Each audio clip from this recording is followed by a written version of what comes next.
Mi aportación és una fundació que té una pàgina web que el que pretén és penjar i publicar les necessitats d'entitats socials perquè gent pugui resoldre-les.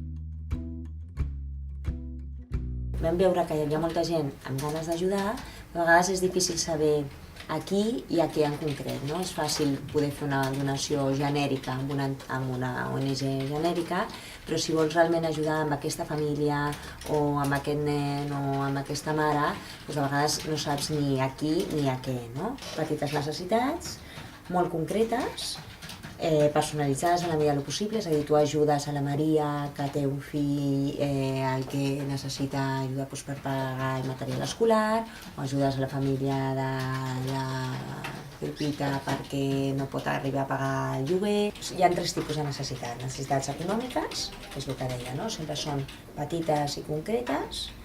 Necessitats materials, que és aquesta nevera que els pot faltar, un matalàs, un llit, unes cadires per una aula, o de voluntariat. Nosaltres mai tindrem una necessitat d'un projecte d'una entitat. Sempre és el que deia, no? És una necessitat d'una família concreta, d'una persona concreta.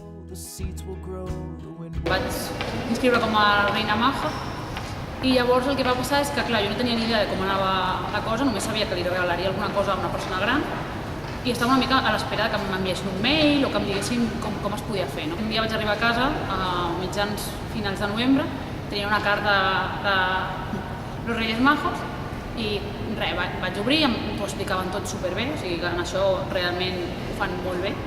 I llavors estava la carta directa de la persona a la que jo havia de regalar. Llavors, clar, quan obres la carta i veus un tros de paper de 10 línies d'una persona que té 55 anys i et diu perdona, però aquest Nadal m'agradaria que em regalessin un jersei perquè tots els hiverns passo molt de fred. Llavors, clar, és aquest moment que deixes la carta, la deixes al sofà i se't cauen totes les llàgrimes perquè dius com estem avui dia en un moment en què una persona demana un jersei perquè té molt de fred.